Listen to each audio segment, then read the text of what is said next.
Welcome to Big Data and Healthcare. Today we will be discussing healthcare data and some potential applications it has towards personalized medicine. To make sure everyone is on the same page, I'd like to begin by defining health data. Health data is individual or population data related to a health condition, cause of death, or quality of life.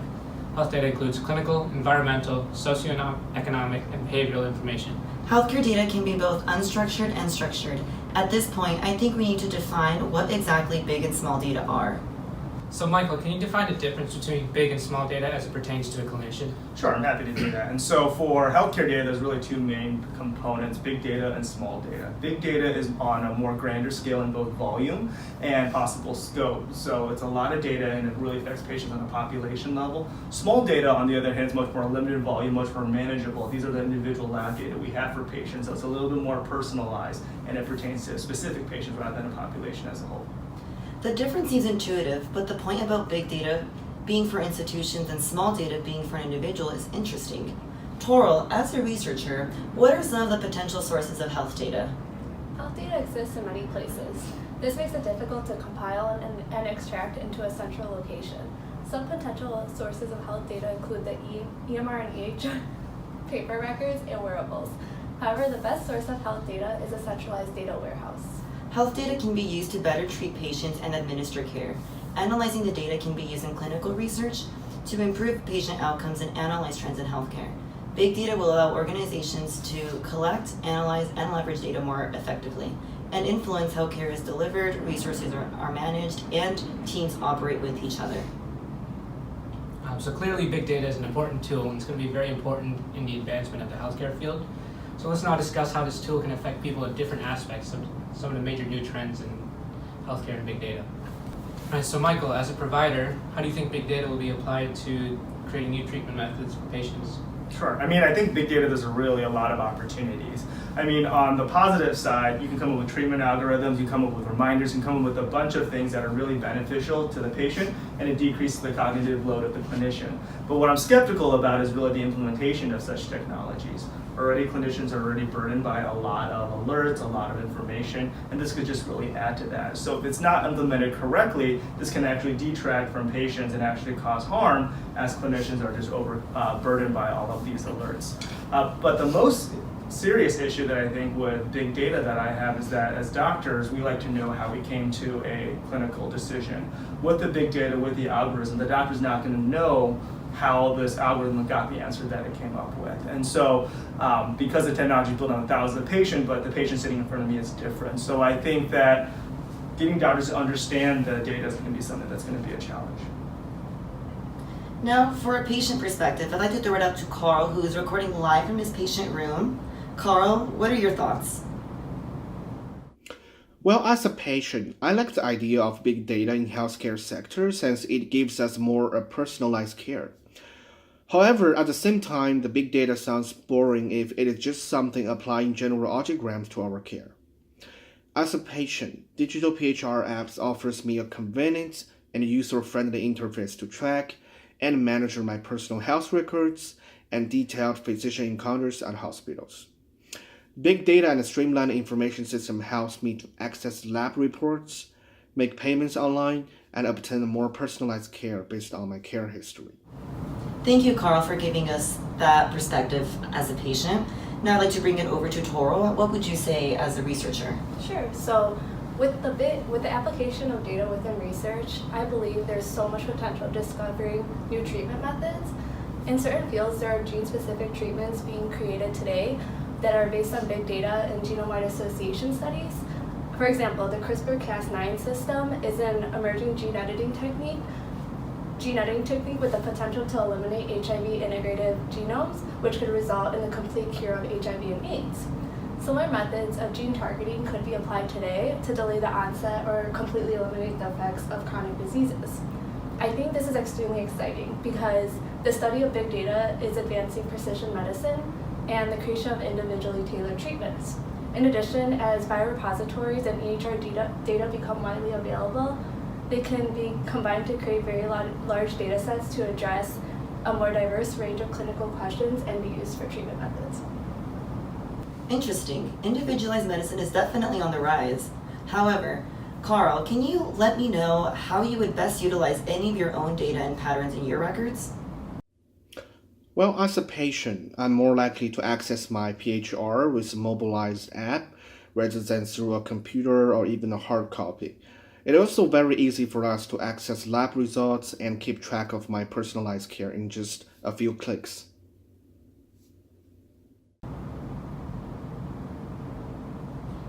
Okay, so now Michael, given what you've heard from Carl, do you think the PHR is useful for a clinician, or is it only important for the patient to see it? Sure. I mean, I think the mobile healthcare data is a great source of resource for medical decision making for both the clinician and also for the patient.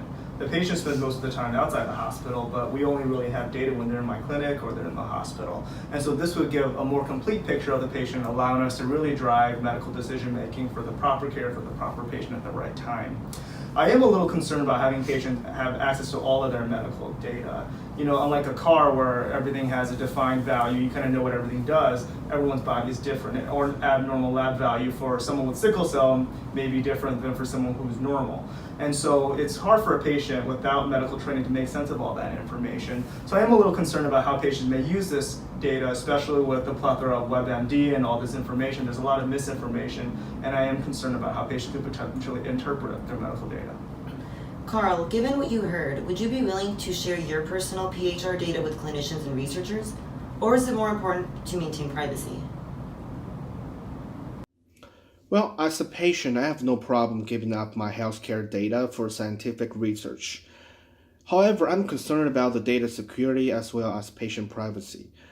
I don't want any of my personal identifiable information left for study. However, at the same time, I'm also worried about hacking and abusing of the collected medical data. So what are the next steps for using PHR data? Total, is there any new trends that we should be aware of? Yeah, so to incorporate wearable biosensors such as Fitbits, for example, it is the next big step for research. Commodity wearable devices that are widely available on the market can provide hassle-free and non-intrusive data that can be leveraged to gather important data correlated with various health processes. So, however, the collection, transmission, and storage of the data must be secured and encrypted. For sure. Some people believe patient data, once de-identified, should be sold to allow others to use it. Michael, your thoughts? I mean, I think this is something that's an interesting topic. I think that it's something that kind of has to be done. Data has to be shared in order to make new medical discovery and push the boundary of medicine, because how else are we going to find new discovery for patients? Whether it should be sold for monetary gain, I think this is an ethical question that can be addressed, at a different forum. But I think that the benefit of sharing data, finding new medical discovery to help patients vastly outweighs any risks. Okay, so Carl, what about you as a patient? Is there anything that concerns you about your own personal data being sold to other companies? Well, I'm concerned with patient security and ethics. For example, the enforcement of HIPAA. Those rules restrict the way that health plans and healthcare providers can use and disclose identifiable healthcare information in a PHR. While they also require covered entities to have administrative, physical, and technical safeguards in place to ensure that information in PHRs remains secure from unauthorized access and use. Okay, what about you, Toral? Do you think this type of data would be very useful as a researcher? Yeah, so in our research, we utilize healthcare data for genetic association studies. For example, we use the patient's blood sample to extract genotype data. Then we conduct an association study by linking the patient's blood lipid levels reported in the EHR. And by doing so, the relationship between rare genetic variants associated with specific genes and the blood lipid levels are identified. Obviously, big data can be quite useful, but what are the challenges to big data applications? Michael, can you comment on this as a provider? Sure, absolutely. And so I kind of alluded to this a little bit earlier on, that I think big data has a lot of great application, can really push forward the boundaries of medicine and really deliver the right care to the right patient, but the implementation part is going to be the biggest challenge. Healthcare is one of the only industries where technology has actually made the doctor slower. And so an example would be if an algorithm tells me to do action A, but I choose to do action B, do I need to spend 5 to 10 minutes documenting it? What if something else happens with this patient, or what if I choose not to listen to the algorithm, can I actually still bill for my services? Can I be sued if I go against the algorithm with the patient right in front of me because there's something else about the patient that I think the algorithm is not catching? So I think that's a huge concern. The other thing is then, as a patient, would you trust in an algorithm that just kind of spit out a result for you? So as a doctor, would I really trust a black box that tells me you need to take action A with the patient? So you as a patient wouldn't be taking a medication if you didn't know exactly what it did to your body. And so I think there's going to be a lot of trust issues, a lot of adoption issues with big data. Okay, so as you can see, health data and big data is changing the healthcare field daily. So new findings and patterns are constantly being discovered that can potentially revolutionize the field.